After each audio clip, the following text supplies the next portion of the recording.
States' Fifth Fleet is in fact in Bahrain. But I believe what is happening in Bahrain is a reflection of what happened in Tunisia, what happened in Egypt, and what is happening in Libya, and in fact across the Arab and Muslim world. It is not reducible and should not be reducible to Sunni Arab bifurcation.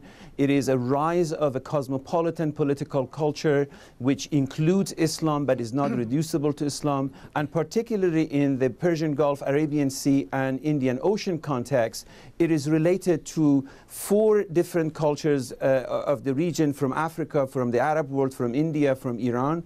I was born and raised within 100 miles of Bahrain in southern Iran, and all of these multiple cultures from India, from the Arab world, from Iran and Africa come together over the last 200 years or so to form a cosmopolitan political culture that now we see it spreading and being retrieved across the Arab and Muslim world. Then, Professor Dabashi, let me ask you how you regard claims that Iran has a hand in what's happening in Bahrain right now.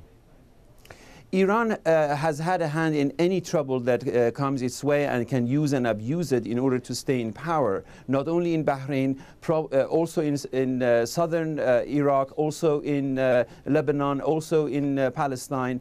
Islamic Republic over the last 32 years has stayed in power by abusing the crisis that comes in the region, whether by its own design or by the politics of the region to its own advantage. So I have no doubt that they will also try to take advantage of what is happening in Bahrain, but I don't think that they are a critical player. Professor Levine, let me ask you then, you know, with the West and the Arab nations certainly united in their view on Iran, it's easy for them to point fingers at Iran, and I wonder how actively involved you think the Iranians are in what's going on in Bahrain?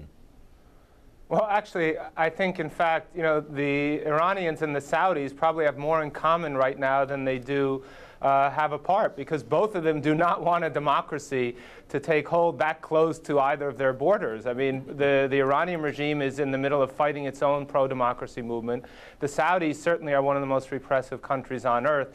So you could imagine that the Iranians, part of the Iranian establishment, might want to foment more unrest, because that might cause unrest in Saudi Arabia with its own Shia, you know, rather large, although minority Shia population. But in reality, that's going to be countermanded by, you know, this fear, not, you know, of yeah, a Shia crescent, but a Shia crescent of democracy against Iran. Whether you have Iraq, which is at least in some ways, you know, moving towards a real democratic system, and then if you have Bahrain and you have other Gulf countries liberalizing more, you know, this really shows the Iranian regime to be as anachronistic as the Egyptian regime or the Libyan regime or the Saudi regime. So I think the Iranians are much more scared than they are, you know, licking their chops at what kind of mischief they can cause in the Gulf. Professor Dabashi, I know you said that it can't be reduced to simple sectarian bifurcation, but I wonder, what do you think Iran does stand to gain if there is greater Shia representation in Bahrain? Is it natural to assume that Bahraini Shias are always or largely pro-Iranian? Not necessarily. Bahrain has been an independent country for over half a century and has its own identity, and the creation of hostility between Sunnis and Shiis goes back to British colonialism in the region, and Bahrain feels much more part of the Arab world, part of the Persian Gulf, Arabian Sea and Indian Ocean context. And I would not be surprised, as I said, that the Islamic Republic will try to take advantage of the situation in Bahrain to bring back the politics of the region to the politics of despair that has existed, and to have a client relationship with some segments of Shi'i population in Bahrain the way that it has with the Shi'i community in the southern Iraq. But again, I second Professor Levine's argument that both Saudi Arabia and Islamic Republic have a lot to fear from this rise of democratic movements in the region than to gain. Professor Levine, a couple of email questions for you, if I may. We had perspective sent to us by viewers. I'm going to read 2 of them back to back. The first is from Nigeria, from Shehu Lawal in Kaduna, who says, "The events in Bahrain are a godsend to Iran. What it could not obtain by force of arms at the time of the Shahs, it will now get for free." And the second email comes from Ghana, from Zakiyu Idris, who says, "Iran's influence in the region will skyrocket if the uprising in Bahrain succeeds. Now, it's also the US's worst nightmare, isn't it, to have Iran having any kind of political foothold if it does have the kind of influence through the Shias in Bahrain, having them there, right there on the Arabian Gulf. I mean, that's a scenario, and I think it's in a lot of people's interest to project this scenario because it allows them to support, not necessarily the people emailing, but certainly people in the defense establishment or in the Saudi establishment. But let's look at the facts. If you look at Bahraini history, the majority, I think the vast majority of Shia in Bahrain come from the peninsula. They don't come from Iran, which really gained a foothold only in recent centuries.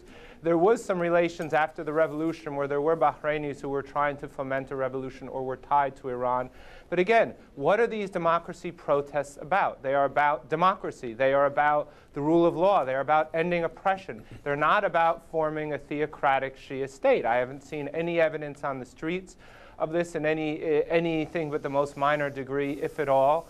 And I think to try to say that something that has not been observable as a major force here is lurking in the background and is going to hijack it, well, that's the same thing I heard when I was in Tahrir Square. That's the same thing I saw, in Egypt when everyone was saying the Muslim Brotherhood is going to take over. But if you were in Cairo, in the last few weeks, you knew that that was such a ludicrous idea, mostly because the Muslim Brotherhood, you can't even use the term Muslim Brotherhood. There are so many factions inside, and they're separated by generation and by class and by education. And the same thing goes with the Shia population in Bahrain. There's a larger issue here, which is democracy, the rule of law, human rights, and ending rampant discrimination. And those are the most important things. And only if those are crushed might you see people turning to other avenues. Right.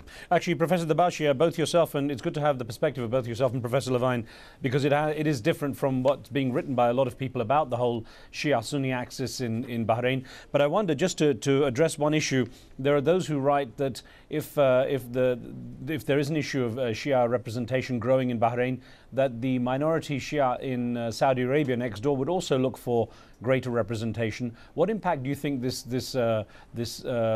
uprising in Bahrain is going to have on Saudi Arabia next door, Professor Dabashi?